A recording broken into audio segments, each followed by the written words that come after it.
So on today, the kids got to experience something that I, in my lifetime, did not know would be so life-changing. Um, this week was Dr. Martin Luther King's 95th birthday on Monday. And on Monday, it was very important that I get this piece written um, ahead of today because I wanted to speak on. I've seen people, and I've never looked at the video, and I've never looked up to see what they mean when men calling their women their Mrs. Coretta Scott King. I don't want that kind of strong woman title. I don't want that. Those footsteps are too heavy for me. And so I knew a couple of weeks ago that Dr. Bernice King and Dr. Shabazz, I don't know how to pronounce her name, so I'm not going to mispronounce it, but daughter of Dr. Martin Luther King and Malcolm X will be coming to the city to speak during King's Week. And I made reservations for myself, and then I made my middle daughter made reservations, and I forgot about the little one, but I knew that it was important that she be in the room too, whether she was at school or not, which school was canceled because of the snow, but but the kids have been home all week, and I knew this had to be like a once in a lifetime type situation type things. And so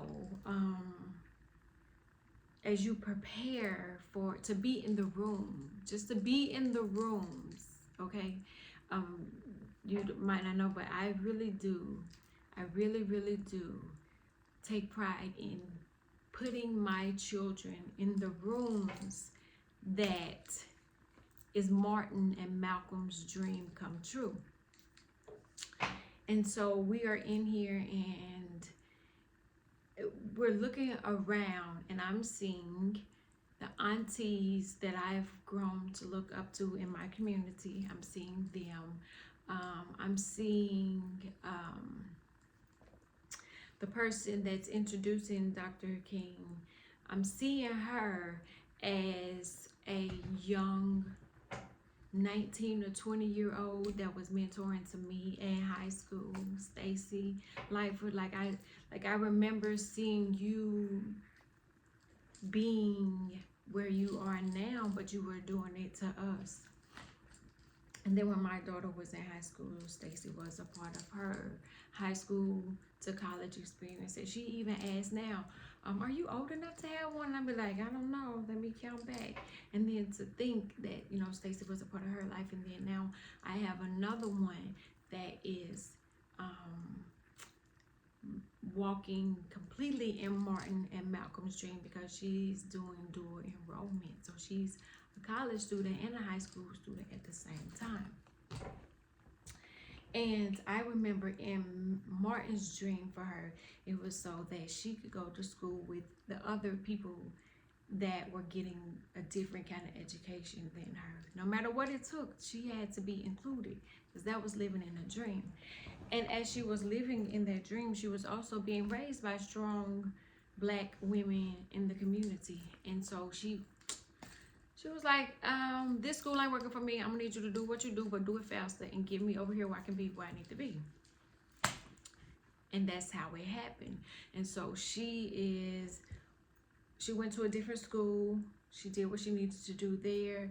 She, 4.0, very responsible, work a job, runs her own business, amazing unicorn type mermaid kid, right? That doctors said, how did you have those kids? And then I was like, because it's me. And and so I have her in the room, but I also have the one that is telling me now, okay, so it didn't work for her, you let her leave, and I'm telling you it's not working for me. I need to be around more people that look like me. I need to be around more women that I can relate to, more of me. I need to see more of me. So I'm saying say less, because I understand it don't work for everybody. And I put them in the room with Malcolm X's daughter and Dr. King's daughter. And I'm so excited because I don't know if anybody has been in the room with royalty. And I mean, you know, when they got a king and a queen. Okay, so I've taken them to Atlanta many a times, but only a couple of times have I taken them to Dr. King's museum and the house that he grew up in. I even heard a story last year. It was the first time I heard it last year. Came from Edna Varner, where they said that Dr. King had applied for a job here to be a pastor here, and they said no. When I heard that, I said, "Oh, I know. Okay, so now I see. Oh, okay, now that's what they do. Okay." And to know that your queen, because she is royal, they are royalty. They would be our Princess Di. Like when you put they above Princess Di. Only because I'm African American or black or colored or whatever the other little nasty things you say about us.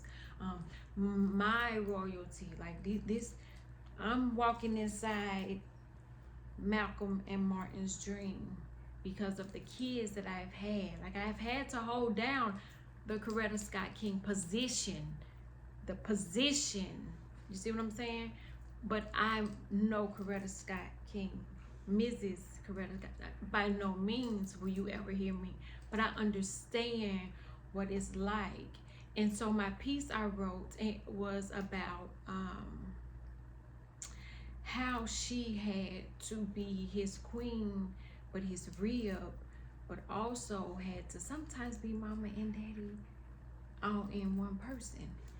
And so listening to Dr. Shabazz say how her mother was pregnant with twins and how she remember the bullets ripping his flesh, and then her trying to resuscitate him and breathe her life into his lungs.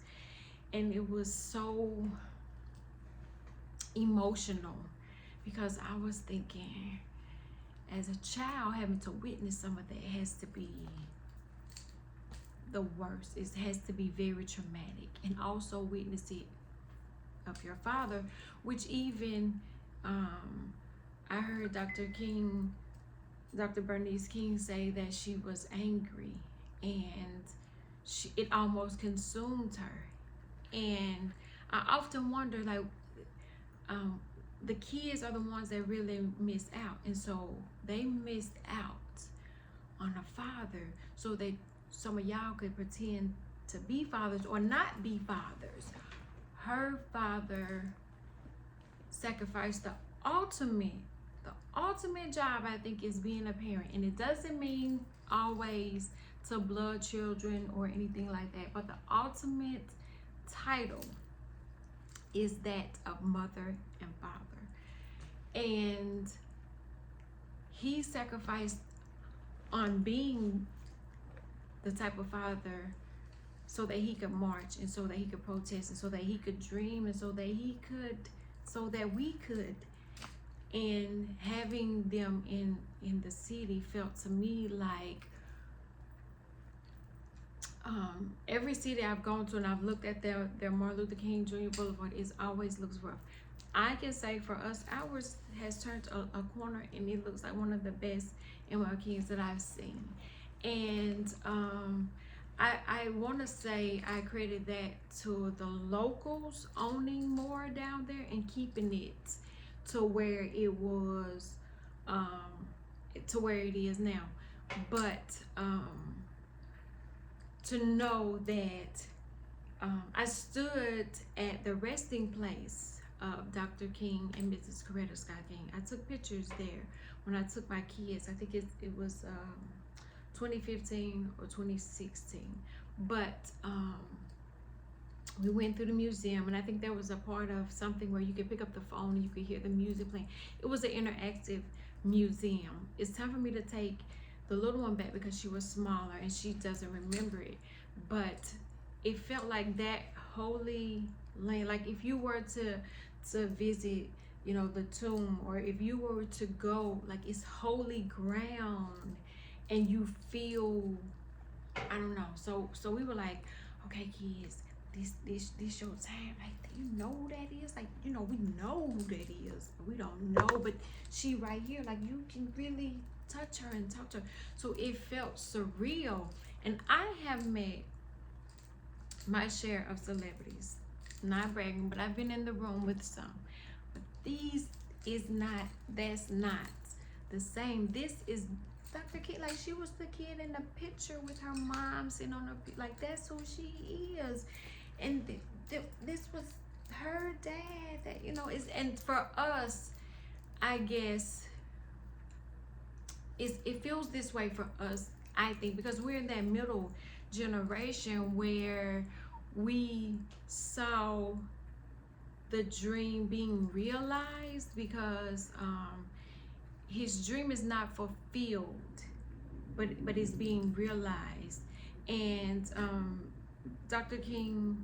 Bernice King spoke so brilliantly about not being colorblind. Like, we recognize color, but we saying we all are the same, no matter what color. Like, we all bleed in red, you know. So don't pretend not to see it. Just understand it should be equal. We should be on the same thing. And so for us, we were able to what did she say? Some of the things that we were able to sit in that theater together, and you could see it anywhere. When back in '68, we wouldn't have been able to sit everywhere. And then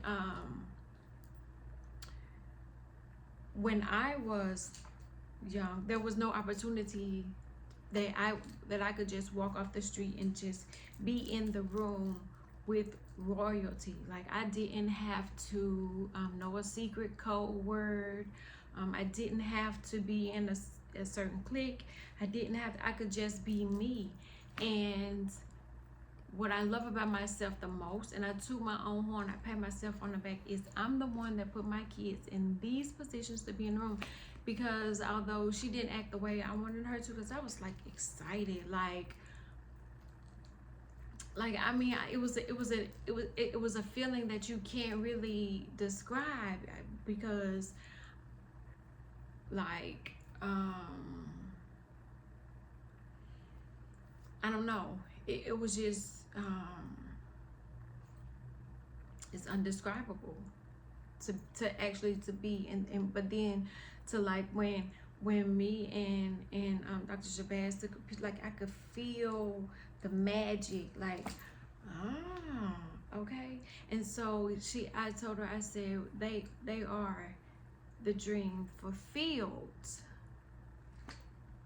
Because one of my questions to them, and I'm not going to just put it to them, but my question is, if you are raising a strong-minded kid, and this kid is the best of two people, the best, like, it's like if this was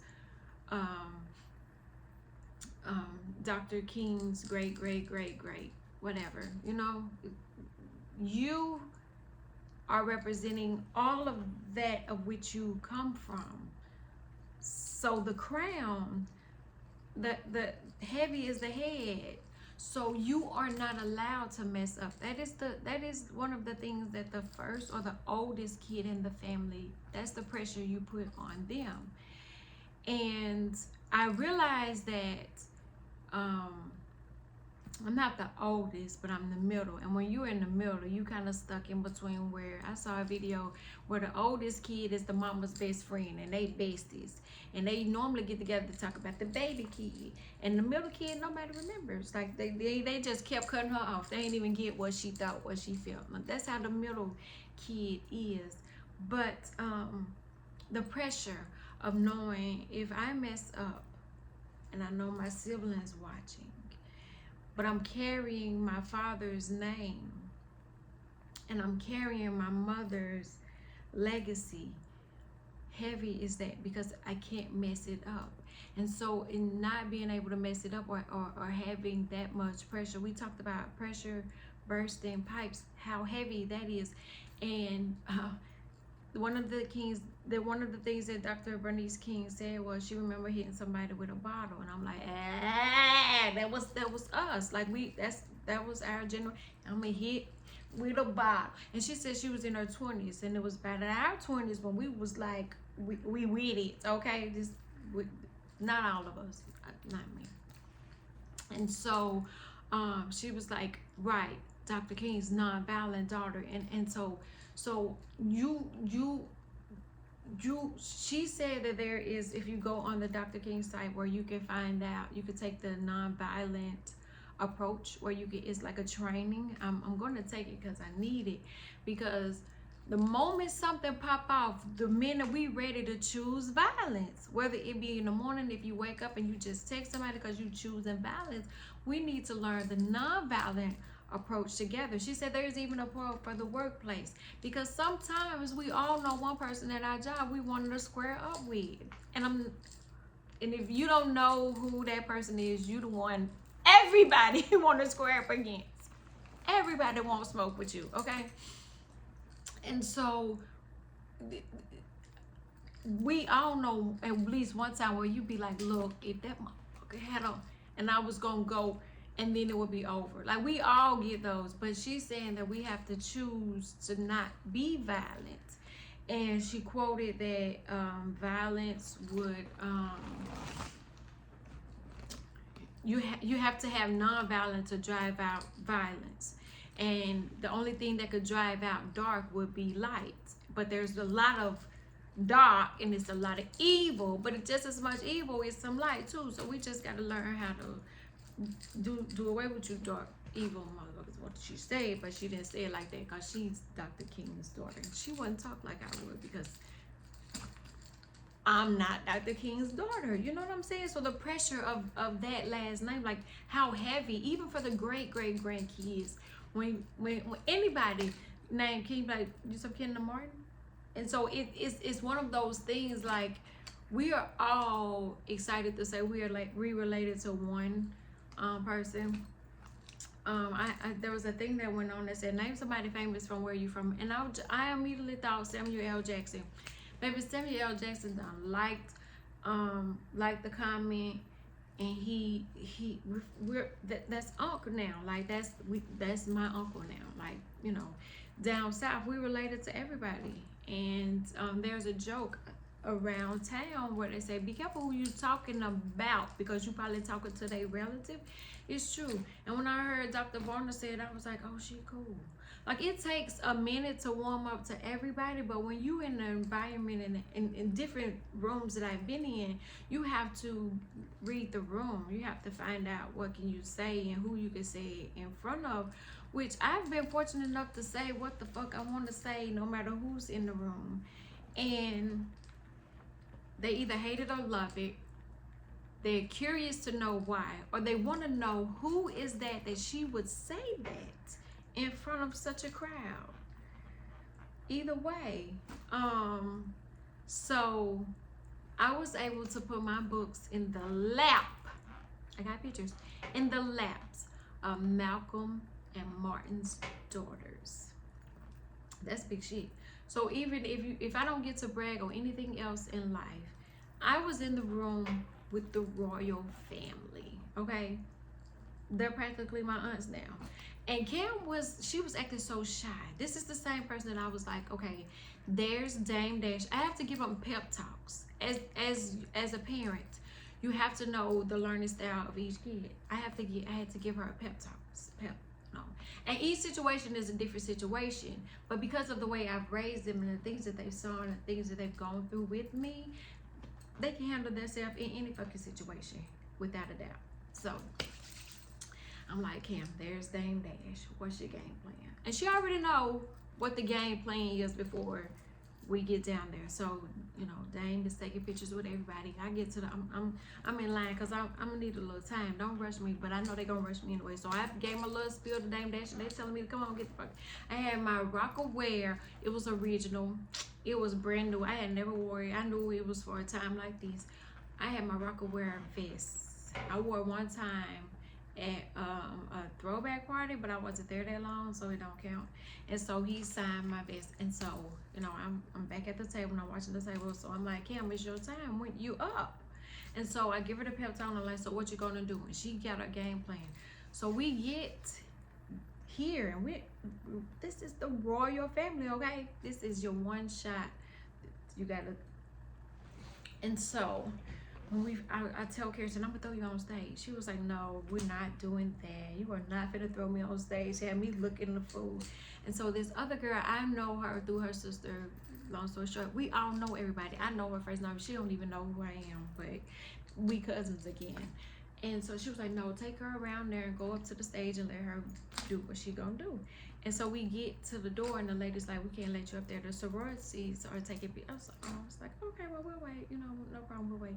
And so here comes Ebony out. And she was like, man, just gonna let her go. And so the lady's like, I'll let you two go. And so Carrington is not one that you are not gonna force her to take pictures or do anything with anybody if she's not rocking with them. And she real funny acting. She act like my aunt like that, but she don't really care what your title is. If you ain't like Beyonce or somebody like that, she really kind of unimpressed. It's that generation. Where I thought my middle daughter would be more impressed, she was like, chill out, y'all doing the most. And it wasn't just me, it was the other mom too. And I was like, we so excited. Why they ain't as excited? And we were forcing them, and they were outside. So as I was talking to Miss Dr. Shabazz, and I was like, my daughter, and I was like, oh no, where is said daughter? Where is said daughter? She was like, you got this, how old daughter? I was like, well, she the middle one. I got one even older.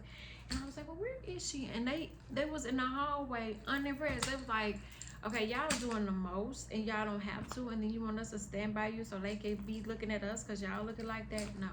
And the kids were just unfazed. I wasn't being a groupie, but I understood the excitement. And so I talked to Stacey, and I was like, Stacey, these right here is your girls that are part of some of what you guys started. They need to be taking a picture. And so I did a little bitty video on my snap where I was behind them trying not to be real noticeable. But I was like, that's, but I was, you know, playing it cool a little bit. And then the state representative, he had asked me to take a picture, and I was like, okay, but I'm gonna need a favor back, sir. I'm gonna need, when I come to you with my favor, don't say no, because I took these pictures of you, and I took some damn good pictures. And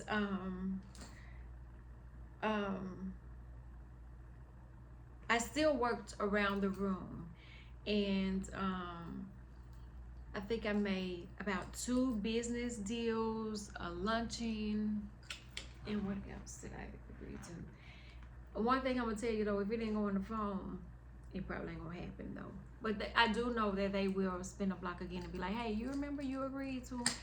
And you know, I'm pretty sure I did, because I almost say yes to everything. Not everything, but I almost. But if you bring it back around and it's a no, then it's a no. But I again sat back and watched in amazement as the lady came to the table and gave Kim something to have for Dr. King to sign. And Dr. Shabazz was just sitting behind us like a normal person. Like, she was like regular, like homegirl. She was, you know, eating her, trying to eat. We were bothering her. We really were. And Kim got her picture with Dr. Bernice King. And then when it was time to kind of go, she used that space and opportunity to go up and take a selfie. Because I was like, can you smile a little bit? Can I get a bit? Because when Stacey came to the table, she was like, and y'all smile? Y'all do not go over there looking like this. I was like, tell them, Stacey, because why would they? Like, they in the room with royalty. Act like it was frustrating me, because I know they don't act like this. When I checked in, dude was like, you know, she cool people. Like when we see her around, I was like, that means something, because the principal over that group is doing some amazing things with them kids, and it was something that I would have never done. You would have never got me to do. Be the first class, no, maybe the second, even the third, but the first I don't like. But it is what it is. And so Cam waited, and she rocked her picture, her selfie. Like I'm like, you know how, I don't know if y'all come from the generation where you be like, get in there and everybody take a picture, you take a picture, you know, your mom take a picture, and then if she's really, really embarrassed, you be like, hey, can you take a picture? We will do that now. We do not have a problem with doing that. I'll do it, and then if I don't want to embarrass myself and you say, hey, take our picture, I'm like, yeah, but you got to get mine too. So not to be looking so embarrassing. These kids don't like for us to do that like that, so they like to just get on in there and take their own little selfie. But I was like, okay, so she finally smiled. And she is not shy. By no means is she shy. I was talking to the fireman that she rolled up on. I was like, you think she's shy? She was going to fight you. And I gave her the green light. I was like, by all means, handle your business. And he laughed because I hear the guy friends that I have that works for the city or in the community, and they hear of the good things that's going on and the good things that the kids are in, and they say, well, look who her mama is. And I be like, well, I take it as offense, like, wait a minute. And then I'm like, oh yeah, so she like that. Because I guarantee you, if I was 17, my mama said, because the way my mama would have presented it to me is, the ladies of the church are going to this event. You need to have on stockings and a slip, and then I want to make sure that you all covered up, and then you look, you know, so that when I was 17, that is how my mom. So me, I would have had an attitude from the time when she told me I had to have on the slip. Attitude would have been on 100,000,000. I don't want to wear what you want me to. So I would have been there with an attitude too, because of how it was presented to me. Now, I'm sure if because school was canceled, and I think that from school they would have just went to the event as a group. I was going to take her anyway, no matter what school she was in. We was going to have a field trip type day, you know, go do this and then do a little retail therapy, because we've been in the house for a whole week. We need to do a little retail therapy because we've been together, and then we would do whatever for the rest of the night. And so I think maybe she would have had more fun if she had been with them instead of being with me. And I would have been okay going alone. But I want to make sure that there's never that if there's ever an opportunity for them to say, I remember when my mama put me in the room with Dame Dash. I remember when my mama put me in the room with oh my God, who else have I put her in the room with? Who else have I put her in the room with? There's not really many places she can go where people don't be like, they remember her for her cookies and her cupcakes and, you know, her moniker. But, you know, she has been very key with her own business. And I remember I met two girls at a high school that she doesn't go to, and they were like, yeah, we know her. And I was like, really? And so I understand the pressure of being the oldest, or having to carry the name, or being such and such's daughter, or his son, or her daughter and her sons and their cousins, and everybody's some kin down here. So you probably some kin to Malcolm and Martin. And it reminds me of Chris. Everybody hates Chris, when Rochelle would probably be like, so you want Malcolm to have dreams for you to act like this, for you to act like this, and I'm gonna knock you in. So that, but it's true. Because had it not been for what he did and what he foreseen, then I wouldn't have two in college, and maybe I wouldn't have wanted to be in the room so much so that I put them in the room, because I felt like if there's ever a room to want to be a part of, this is it. If there's ever somewhere to leave a mark, and I feel like my mark was my legacy. My kids were in the room. I learned something new about both of them that I never got in a book or that I seen on a movie. I felt emotionally connected. Again, it felt like holy ground, just like the place where they lay. But that is something that if you experience it in generations, like I put them in the room of them, and so a part of that light is now illuminating in them, because they're like, okay, so their father was gone, and still they had their mother, and we have both, and so we have the best of both worlds, and so we should be doing something bigger, something better, but also not cracking under the pressure of being our kids, because a lot of times that's heavy in itself, and we just want to be ourselves. Like if I think it feels like Megan's song, when I eat, I make sure a whole bunch of other people eat too. You know, I'm not just, what she said, I take it out of your mouth before I let my people starve. She said it in various songs. I'm a big Megan fan. Megan Thee Stallion, that's my niece. And so in Cobra, she said the same thing, like, you know, when I eat, a lot of people eat, but if I'm not able to feed, they gonna eat regardless of whether, and so that's heavy too to bear, but it's also one of the things that we're instilling in our kids, but they're doing it at a much greater level, because I like to think that if I had been 9 or 17 meeting royalty like that, and the first question that they asked was, well, what college is she going to go to next? And here I'm thinking, oh,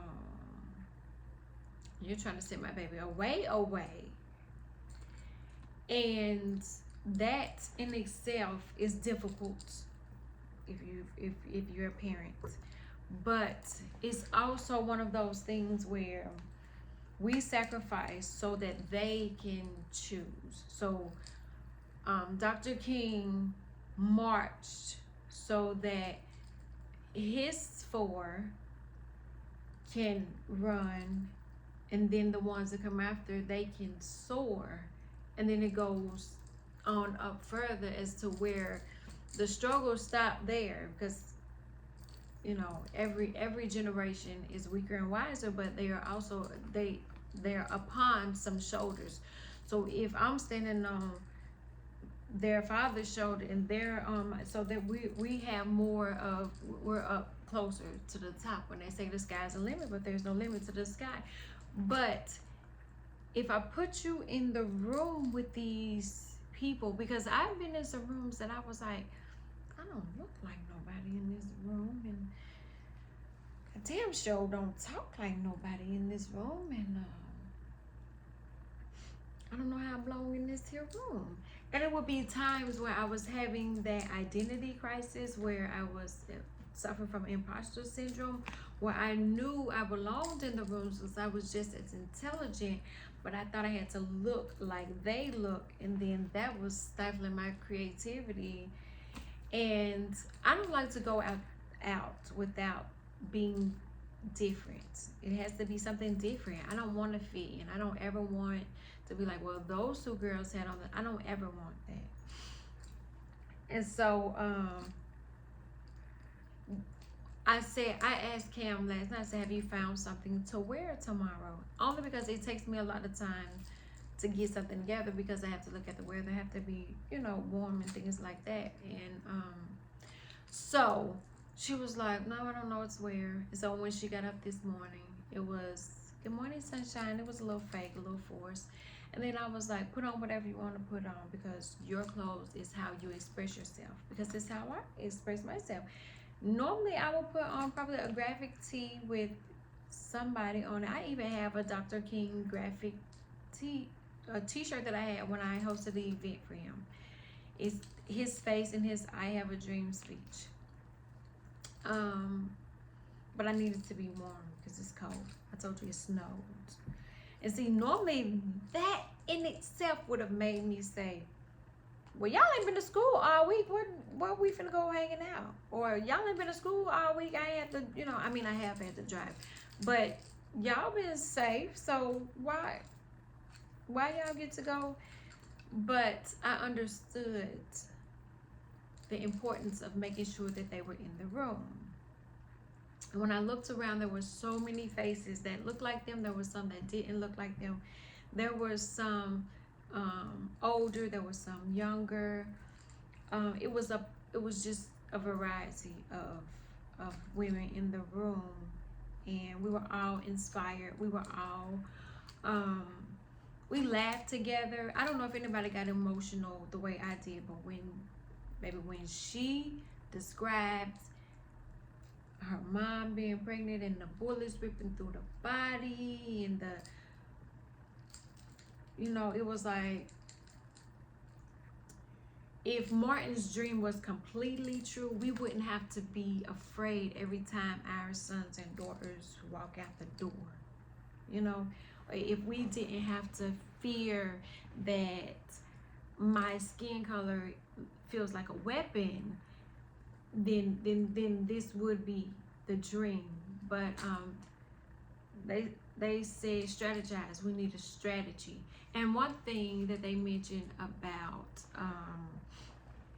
trying to see who's going to deliver the message. Who are they listening to? We are surprisingly listening to Killer Mike and T.I. and David Banner, and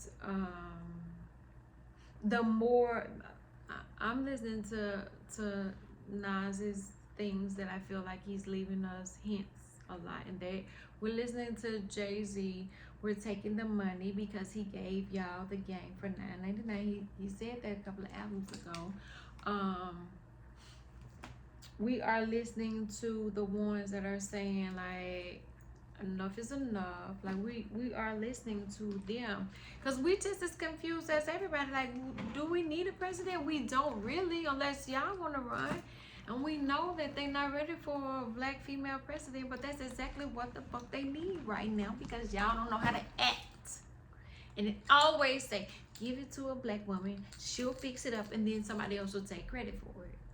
Y'all has, I don't know who y'all gonna get to clean up this mess. One day you're gonna give them some money for their student loans, next day you ain't. We ain't had no PPP loan come back yet again, and I could qualify this time. And we ain't had no stimulus check. What else we get? Them kids been out of school all week. They wanted to eat something new and different every day. Yesterday we ate Toast Bros, and then when I thought I was the only one still just a little bit hungry, I had made me some crab legs. The next thing I know, we were sharing them.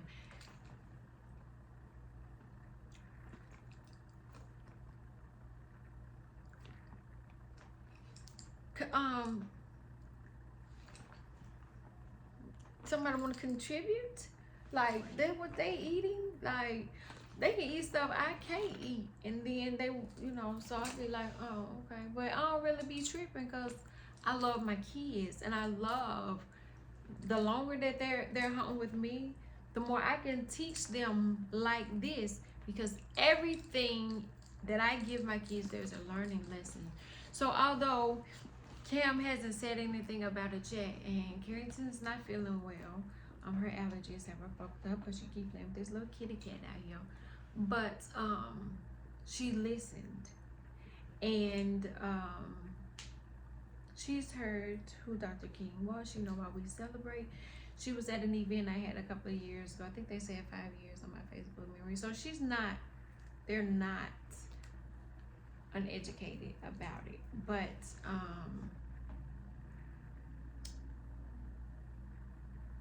she was smaller when we went to the museum, but she was older one time we went outside. I don't know why we were outside that one time, but we walked like from house to house in Atlanta in that one. I haven't taken them to the other one. I need to take them to the other one. And I have forever been putting off taking them to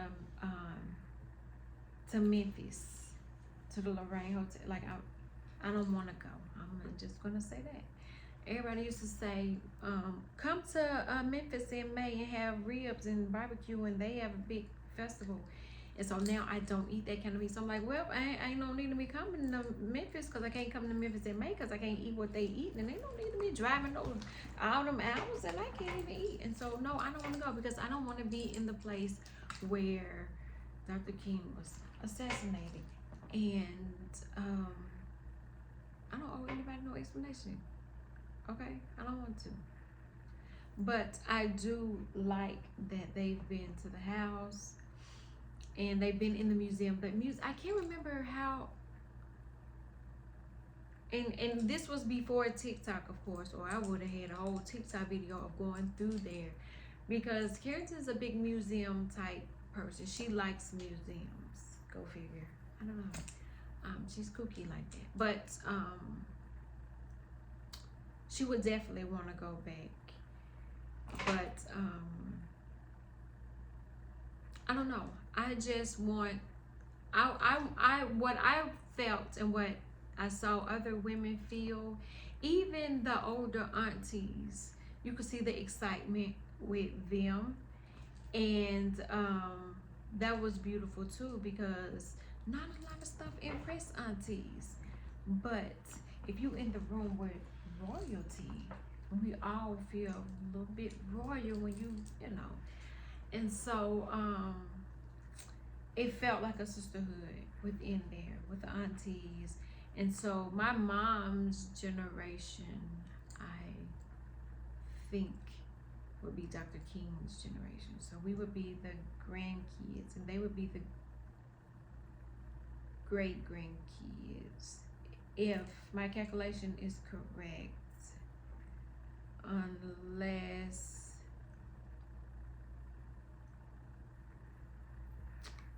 my grandmother would have been. Baby, I don't know. It's a lot of people that go back to them generation. What I do know is that heavy is the head that wear the crown. And then I'm gonna close it with this. Have you ever been somewhere? Ever been somewhere? And it's somewhere you frequent, like you go there all the time, but it's cool because you fit in there, or so you don't. But if somebody comes in that looks like you and they act up, don't you feel embarrassed? Because they be like, she will. They the same color because they the same ones that acting the same way, and you don't even know them and you don't act that same way, but you feel some type of way responsible for the way they acting. We don't like that. Don't group us with them, because chances are we don't even fuck with them like that. And then chances are we're related to them. Who knows? But it just, all we want y'all to do is sometimes is mind your business, or not mind your business when we need to. I don't know, but stop.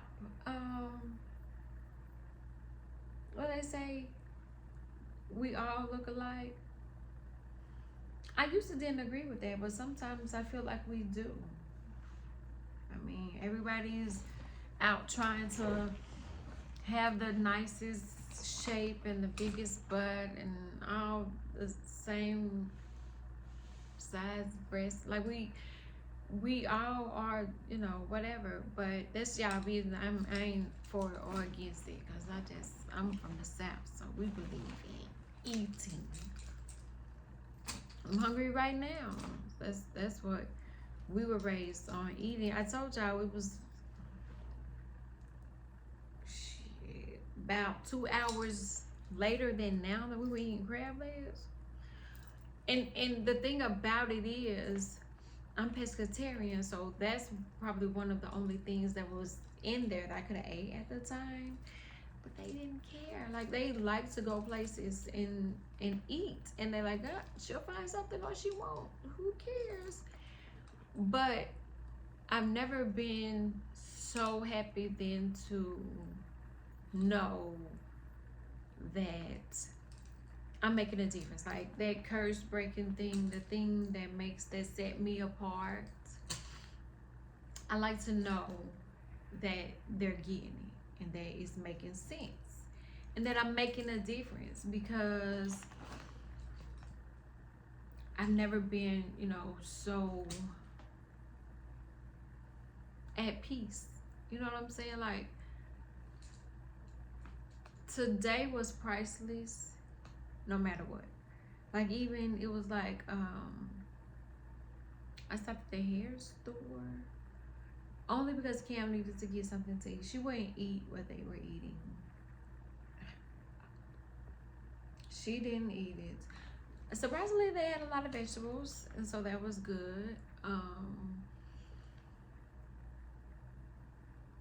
don't know if Carrington was impressed or not.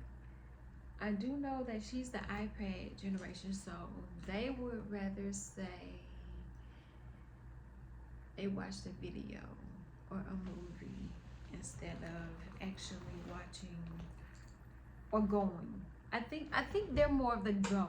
They want to go and be at the museum. So she probably just needs to go to the museum so that she can see for herself. Which, from what I hear, our Bessie Smith Hall Museum is really nice. They've changed the exhibit. I've only been once. I need to go again. That's what I need to do, is take her. So maybe that's what we'll do. I'll take her to the museum and let her look around and let her figure out what sticks out to her, because where my like you know, they say pick who you want to do for Black History, where mine would be Maya Angelou, Dr. Maya Angelou, or Terry McMillan, somebody that I looked up to. Characters might be Whitney Houston or Beyonce. Like, hers can range. It's very the depth in which she can choose, because even if she was to pick one, she will make it relate to the other one, because that's her thing. Like, she's into their lives and the things like that. But I am just grateful to be the vessel that is their foundation, because it was important for me that they be in this room, just important as it is for, I don't know, the next meeting that we go to, that they'll be in that room, because there isn't a room that I haven't been invited to that I haven't been able to bring them along. And sometimes it goes vice versa. They bring me into their worlds, and then it just clicks. I don't know. All I know is, if you ever get the chance to be in the room with Dr. Bernice King and Dr. Shabazz together, if you ever, even separately, I urge you to do it, because I feel like it's life changing. Because if I, just little old Black me, you know, if I could see my book on the laps of the greats. They don't even got to read it. But I blessed them with it, which means that a part of me is a part of history. And if you look through the book, it's dedicated to my children. So they're a part of history. That's a part of history. But they get to make their own marks on history. So, I'm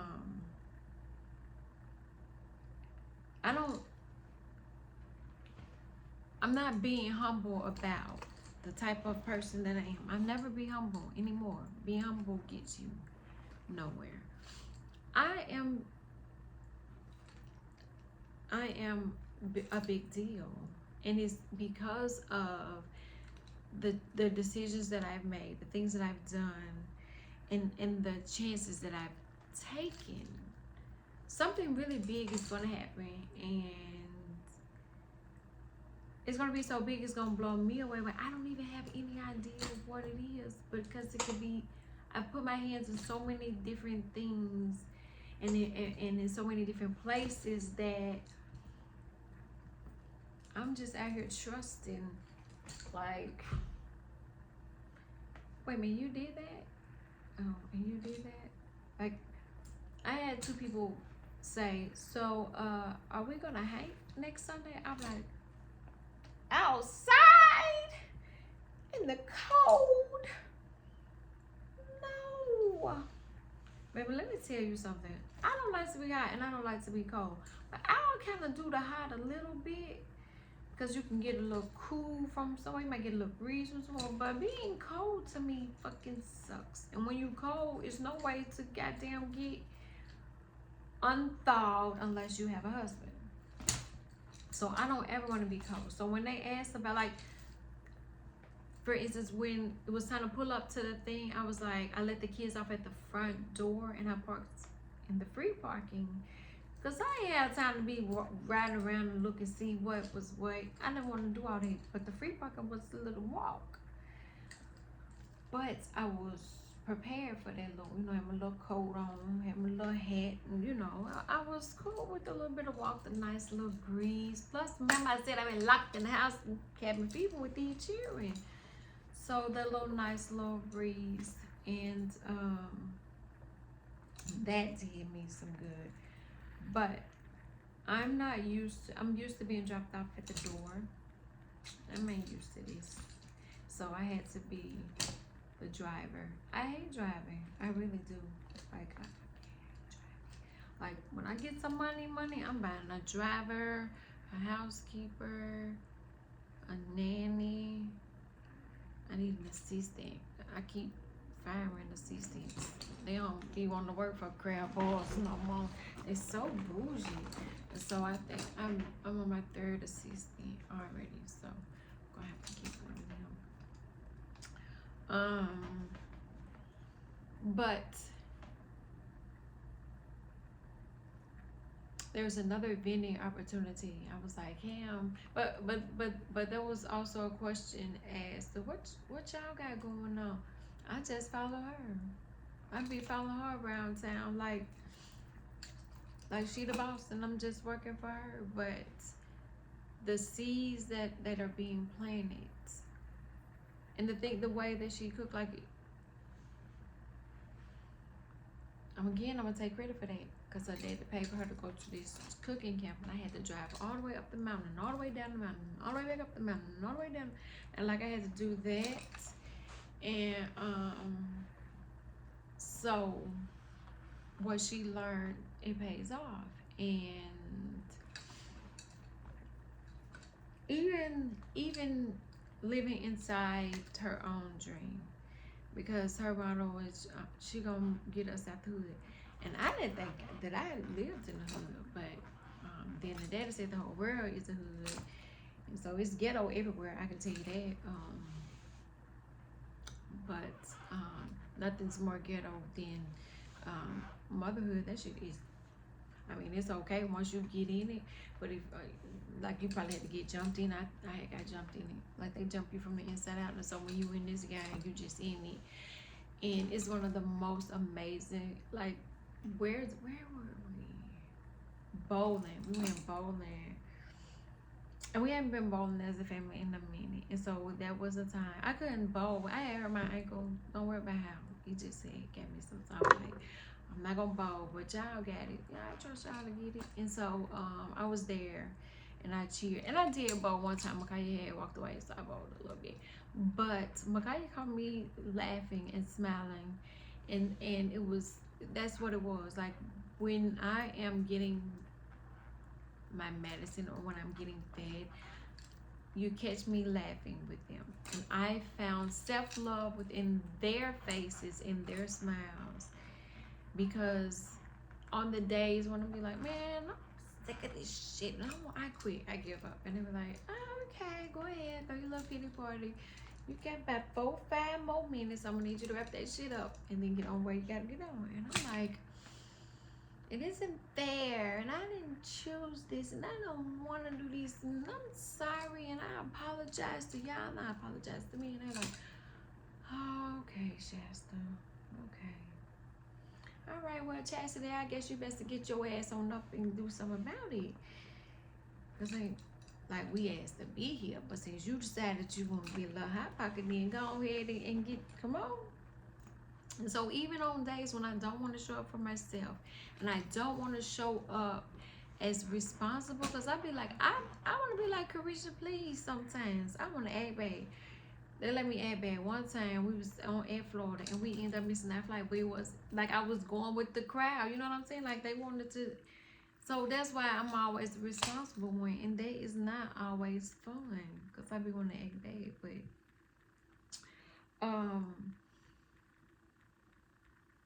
it's the small things that I think that they remember the most, and it's the time that we spend together. I think that matters the most. Matter of fact, I know it matters the most, because I can't tell you one gift that they open that they really, really enjoy more than,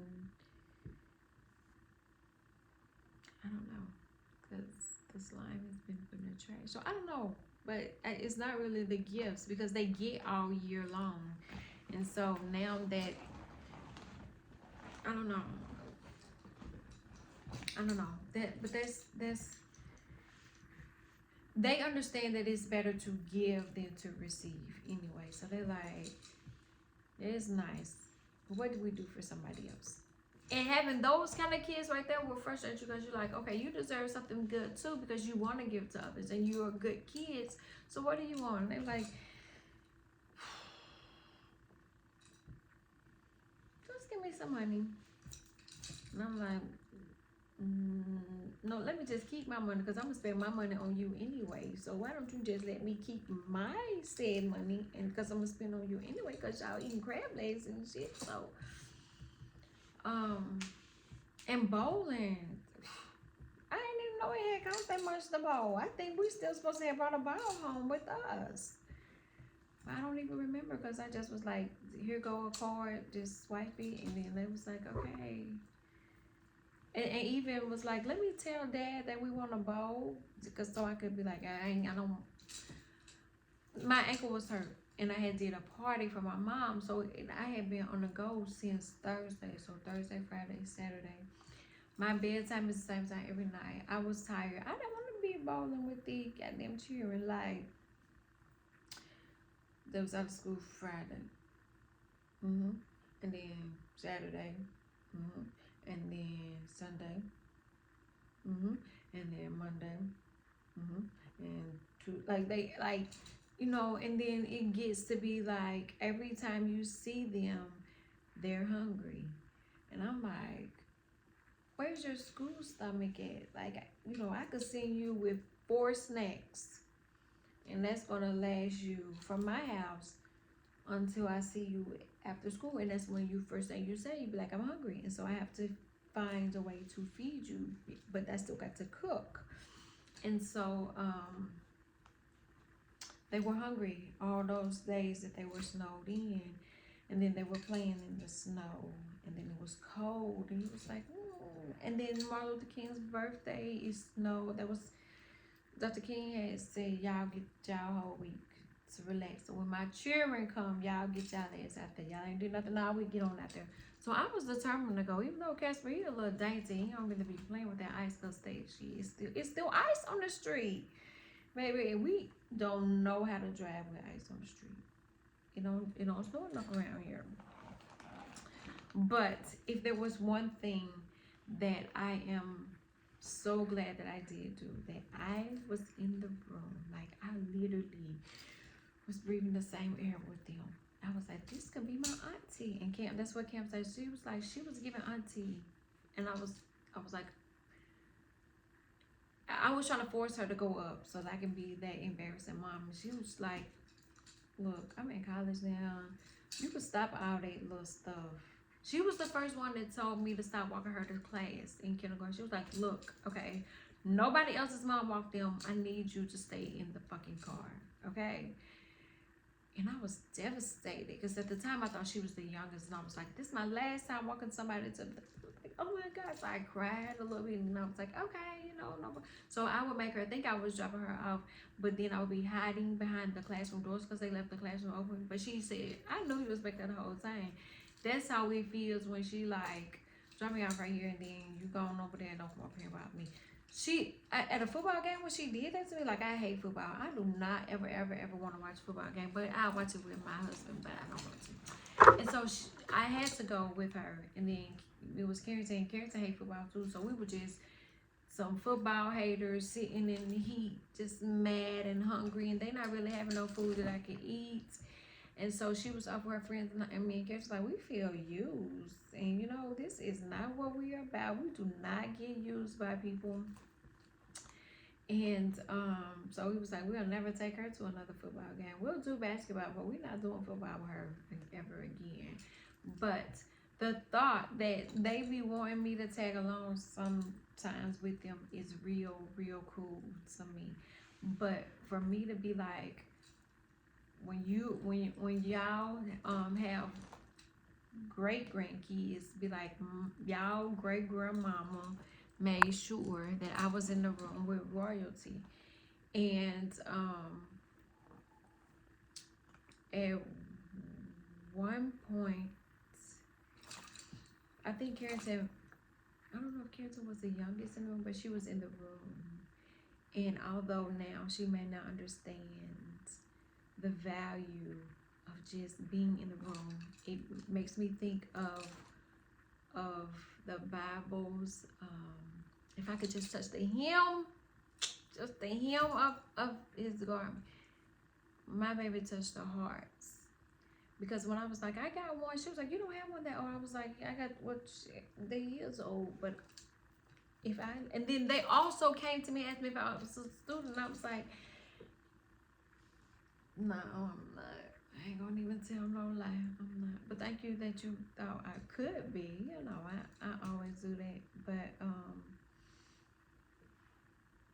I am just grateful for the opportunities, and so grateful to God for letting me be the guiding force in their life, because he could have picked anybody, but he chose what I thought was little on me, really a little larger than what, she looked, but she heavy, but she light.